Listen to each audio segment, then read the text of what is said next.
The following program may contain strong language and mature content. Viewer discretion is advised.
What's going on, everybody? What is going on, everybody? Welcome and hello, everybody. Happy Wednesday. Welcome to the Daryl Walter Show. Welcome. Welcome, everybody. I am your host, Daryl Walter. I'm here to uplift, encourage, inspire, make you think. And listen, we are going to have a great time today. I need you to turn to your neighbor and just say, we're going to have a good time. Come on, somebody. Make sure you click like, make sure you share this.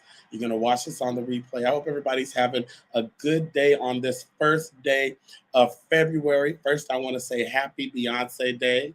Yes, Beyonce announced her world tour today. And let me just say, I don't want any negative comments. We don't want any, oh, Beyonce's overrated. Why is she selling so much for her tickets? Listen. If I want to go into my life savings, if I want to sell blood, if I'm willing to work on the corner to get my Beyonce tickets, what I want you to do is mind your business, okay? Yes, do like Beyonce, mind your business, because I will be at the Beyonce concert, okay? I don't know if I'm going to be in Sweden.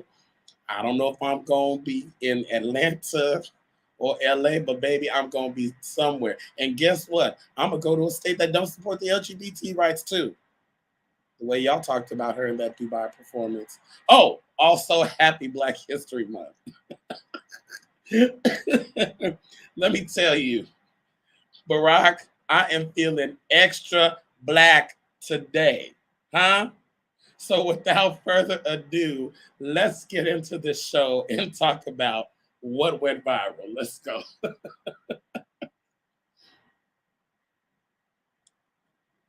Let's go. Bring up the clip. What went viral? There it goes. So beautiful. Y'all ready?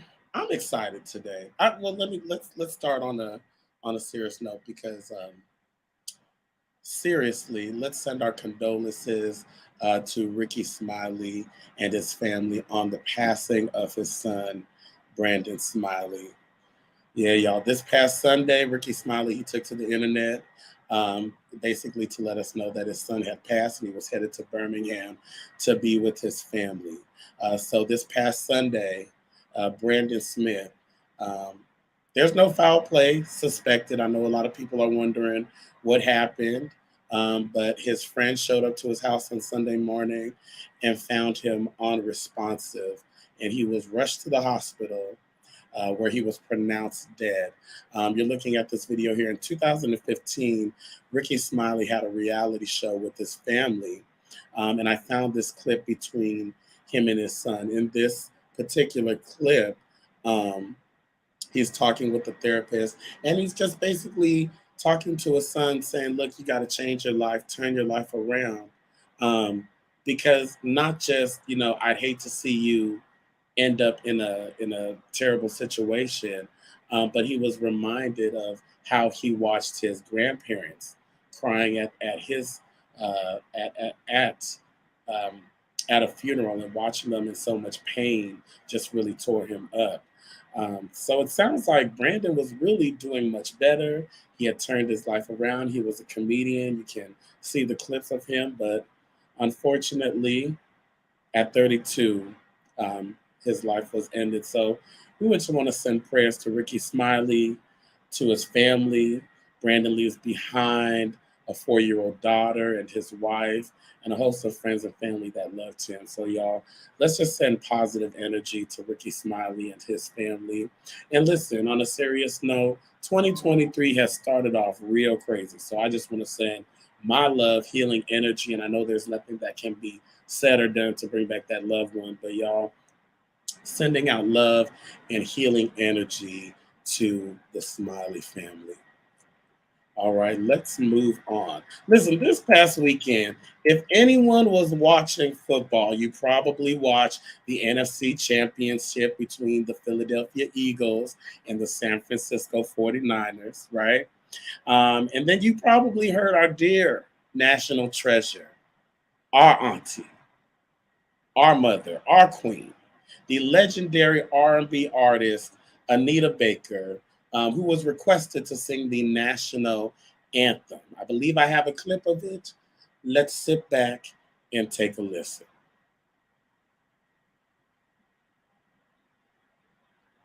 Let's sit back and take a listen. Oh, is that another one too? Oh, okay.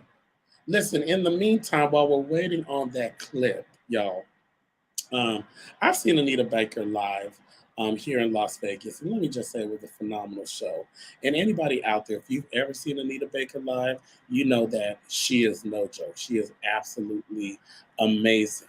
So when this video comes up, I'd like to hear your thoughts on her unique and amazing performance at the football game. I thought, in my opinion, that it was okay. Now, a lot of y'all on the internet tried to come for Auntie Anita. Some of y'all said it was the worst rendition that you've ever heard. Some of you said that it was pitchy. Some of your facial expressions said, we're praying for you, Auntie. Well, what's going on out there? Now, hopefully we have the video come up, but if we don't, let me continue on to say, a lot of us, we judge the singers out here like y'all are singers. What's We'll just play the video because I'm going to walk you through it. We can play the video with no sound. I'm going to walk you through it. Can we play the video? Anyways, well, let me give you. Okay, there it goes. No, that's R.I.P. Brandon. There we go. The beautiful Anita Baker.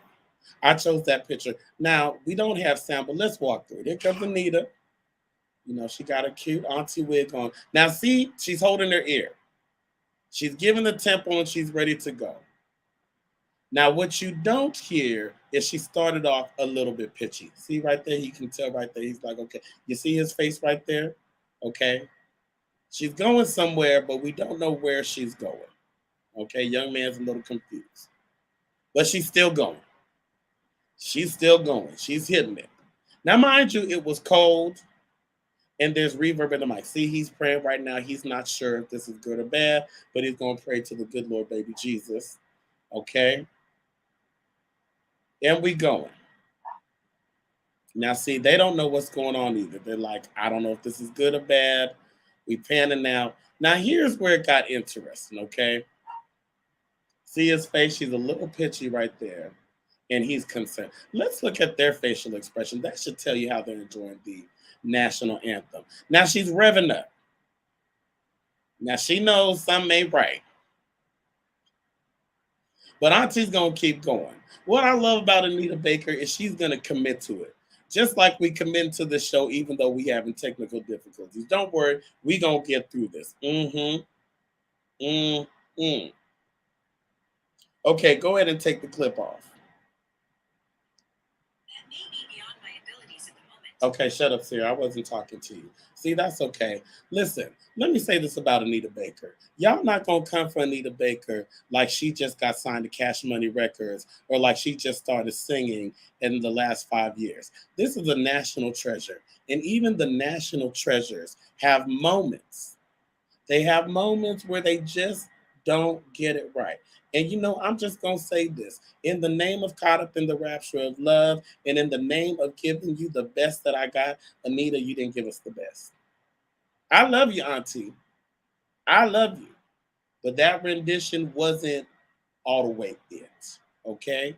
But I'm looking forward to your new album. I heard one of the songs on the internet today. It was beautiful. I'm looking for you to do your another farewell concert because you like to do farewell concerts every few years. And I'm gonna be at it, but just don't sing the Star Spangled Banner anymore, please. Whew. Oh, this is fun and rough. Sounds like my first date. Anyway, speaking of renditions, y'all, this is a very interesting topic and something that I've been fascinated with. Recently, trans disabled activist and TikToker, Kaylee, there she is right there, who goes by the pronouns she and her, recently took to the internet and she expressed her anger and her frustration when she decided to go to the ladies' room in her local apartment because she was having low gas issues. Which don't sound, it sounds like she got a lot of gas issues, but that's what I'm saying. Anyways, Kelly was upset because she said she was misgendered. This lady got really upset at her and decided to kick her, ask her to leave the bathroom. Now, Kelly says, let's pause. Let's pause that right there, Kwame. Can you pause? Okay. Yeah, that's a good pause right there. Now, Kelly says that that woman had no right for her to leave, to ask her to leave the bathroom because she is a trans woman and she has every right to be in the bathroom just like the lady. Now, here's a couple of issues. I am not a trans person, okay? And so while I empathize, while I stand with my trans brothers and sisters, I have to be honest and say there are times where I don't fully understand, okay? Now, Kwame, help me out. And my listeners out there, help me out. Is Kelly setting rights back, or is she pushing the movement forward? Kwame, what do you think? Just tell me, is she pushing the movement back? Should she have left the bathroom? Does she have the right to use the bathroom? I don't know. I'm looking at a man. No offense, no shade. I'm not trying to be messy. Y'all don't come for me in the comments. I'm looking at hair stubble and I'm looking at a larger John Lithgow. But she is a woman. She is a trans woman. This is her experience, even though I don't necessarily see a man. Where do we stand on this? Where does this make sense? Part of me feels like if she is a trans woman, then she has a right to be in the bathroom. Now, I will say also, there's part of me, I don't care what bathroom Kelly uses. If Kelly came to the men's bathroom, I personally would be a little fearful. I ain't gonna lie to you. Okay. I'm locking the bathroom door when I go inside. I don't know. That's just, she kind of gives I drive a white van vibe. And that's not on trans people. That maybe I need to shut up. Maybe I need to be quiet.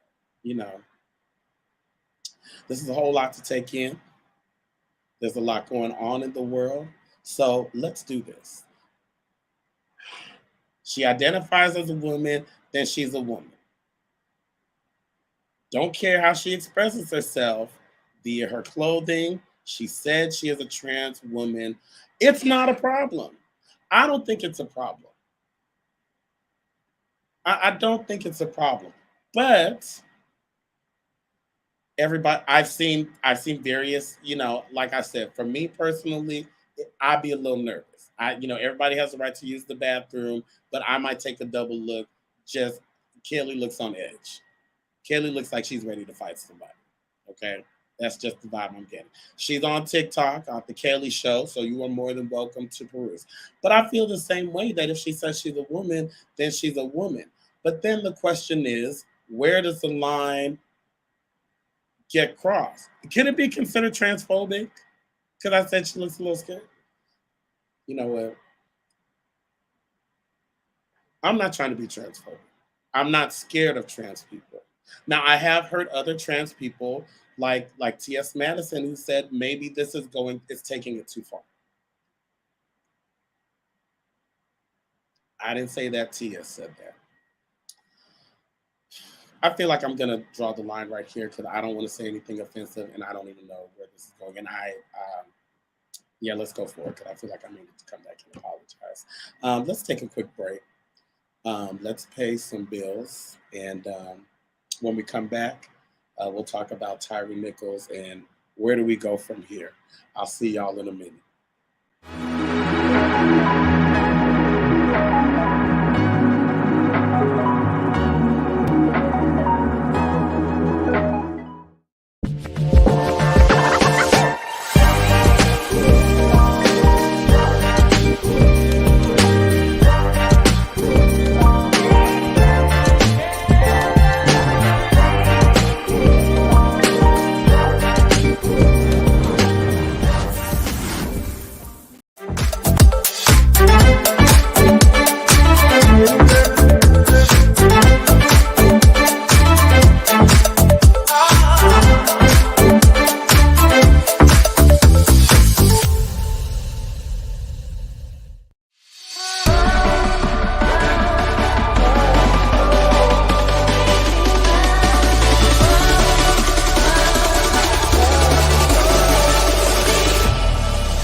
What's going on, y'all? Welcome back to the Daryl Walter Show.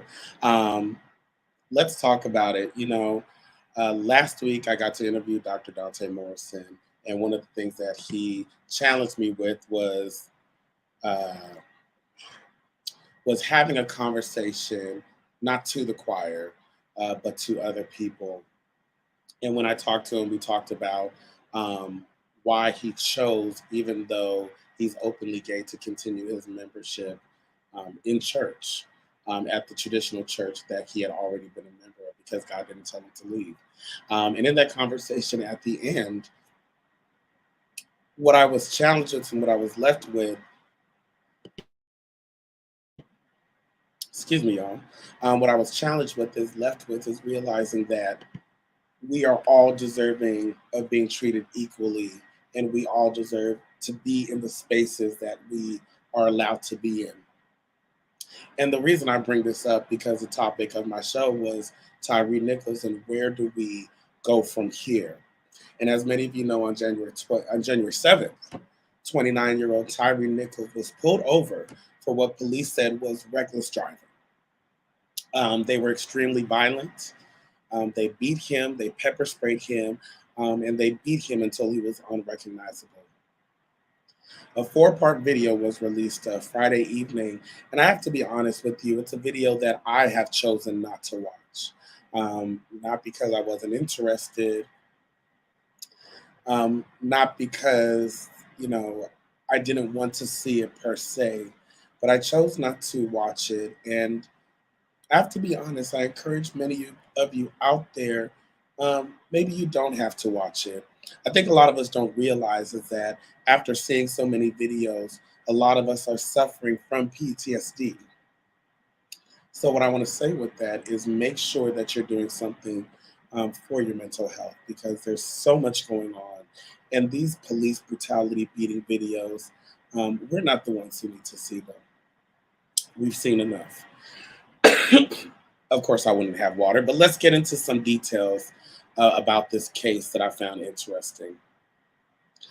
First, the media reported that there were 5 Black officers. And if we could pull up the picture of those 5 Black officers, we have Tadarius B., we have Demetrius Haley, Emmett Martin III, Desmond Mills, and Justin Smith, who were all part of the Scorpion units, okay? These officers, the video I did not watch, but they were extremely violent. They beat him until he was unrecognizable. Now, interestingly enough, did you all know that 4 of these 5 officers had prior indiscretions and incidents ranging from failure to report physical force, failure to report domestic dispute, and not reporting damages that they had done to their police cars. Yeah, these violent brothers. Now, while I'm glad that they were charged, did you all know that there were other people involved? There was another white officer, Preston Hemphill. Let's pull up a picture of Preston.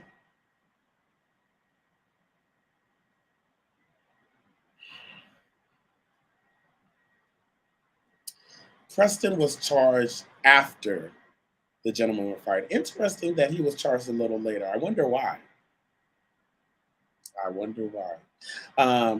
Preston tased Nichols, and he can be heard on his body cam saying, "I hope they stomp his ass." That's what he said. And then there was an unidentified EMT. You know, in this case, these officers were charged right away. And this young man, Preston, was charged a little later. Take him off the screen, because they're all trash anyways. And bring up this young man, 29-year-old Tyree Nichols. Leaves behind his daughter, his mother, and family. And according to them, he was a beautiful soul.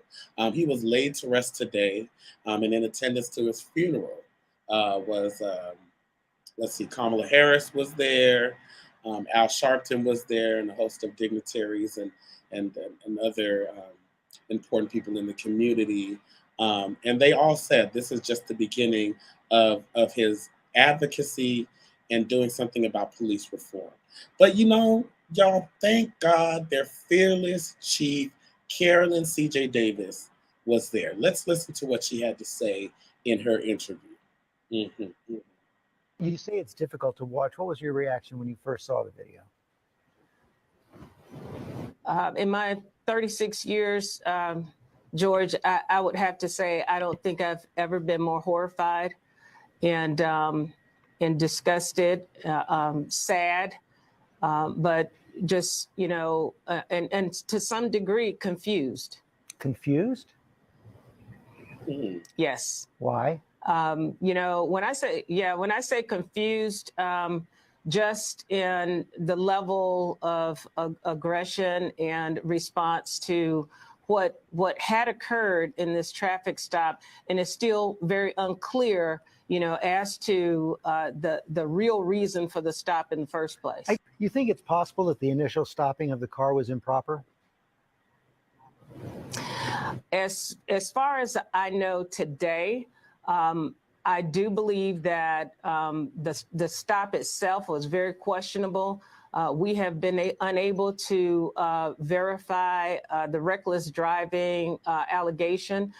There have been many searches of video footage, along the corridors of the streets that this stop supposedly occurred, or that the witnessing of reckless driving occurred. And we haven't been able to substantiate in any type of video that there was a reckless driving type of action that prompted this stop. That's enough. Okay. Ooh, take her off the screen too, because a lot of people were praising CJ. We're gonna call her CJ. We're praising her.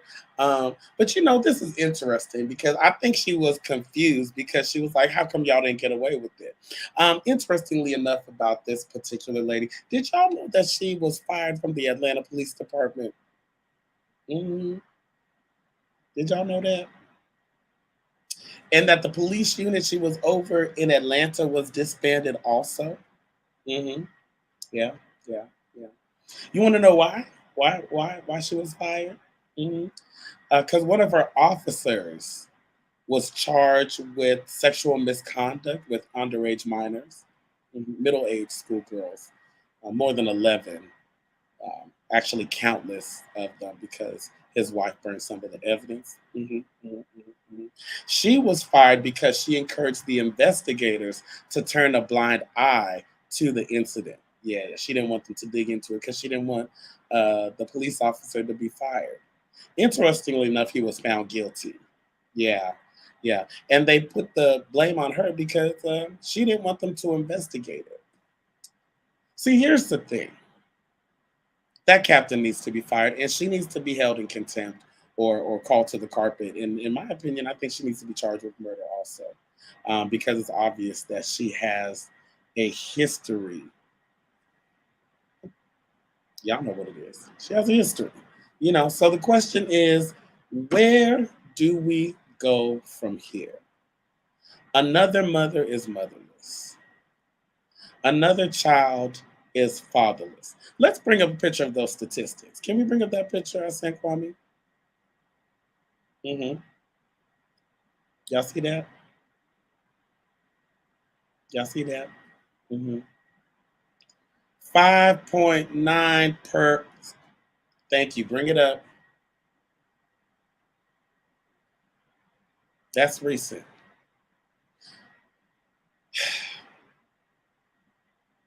All right, Kwame, take that down. Where do we go from here is the question. I realize, y'all, that this is more than just a race issue. This is an issue of police policing and police policing equally.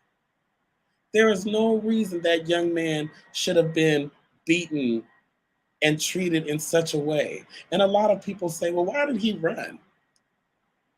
I think I would run too if somebody was whipping my ass over and over again and beating me to a bloody pulp. Yeah, I'm going to run. I don't know about you, but I don't have the will or the tolerance to sit there and take it. But the question is, what happens now? Because this is going to happen again. Sad to think. You know what? I know I laid a lot of heavy stuff on you. Let's do this. Let's take one more break and we'll come back and we'll finish out this conversation of where do we go from here.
All right, y'all, we're back.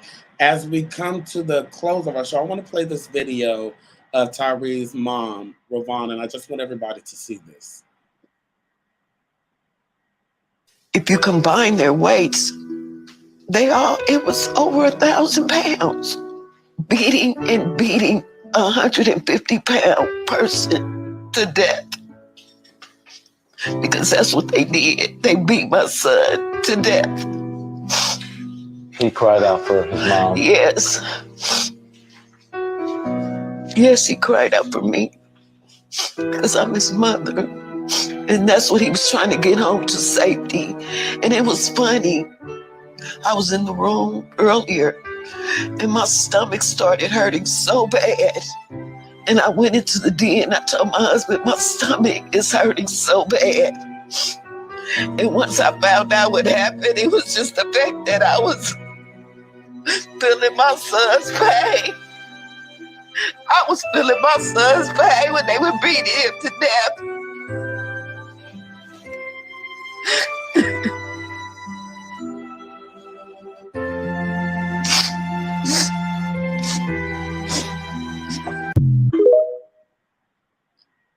Y'all, what I realized at this beginning of this Black History Month, I love to laugh, I love to have fun, and I love to encourage and inspire and make people laugh. I had to do this episode in the name of Tyree, in the name of Sandra Bland, in the name of Trayvon Martin, in the name of George Floyd, and the many other names of people who have died, who have been killed by police brutality. I offer the question, and I present the question to you as you watch this live or on the replay. Where do you go from here? Where do we go from here? It's not enough to teach our young Black boys to comply, because obviously when you comply, the consequences can still be the same. If you do what the officer says, there's still a chance you may not make it home to say goodnight or hello to your loved ones. This is not about Black on Black crime. So many of us are so quick to say, well, this Black on Black. See, I told you. That's not what the conversation is about. This is about humanity. This is about equality. And on this February 1st, as Tyree is laid to rest today, I want to make a commitment, and I want to charge all of you out there in this month of Black history and moving on forward, is to make a choice to decide where you go from here, where your vote goes from here, where your support goes from here, that we would stay vigilant and watch out for each other and be our brother's keepers, because guess what? In the words of Michael Jackson, they really don't care about us. And it's time for us to recognize it. And it's time for us to move forward and say, you know what? Enough is enough. It's time for police to start policing, policing human beings. We are not animals. We are not reckless. Yeah, there may be a bad apple in every bunch, but even that bad apple deserves to be treated with respect, with humanity, with some type of dignity. What those police officers did and what the countless police officers have done in the past is not only a tragedy, it is disgusting and it is sad. And these Black men, listen, every kinfolk ain't skinfolk, and I never thought I'd be the one to say it, but every kinfolk ain't skinfolk, and that includes Captain CJ too. They're not for us. And it's time for us to be for us.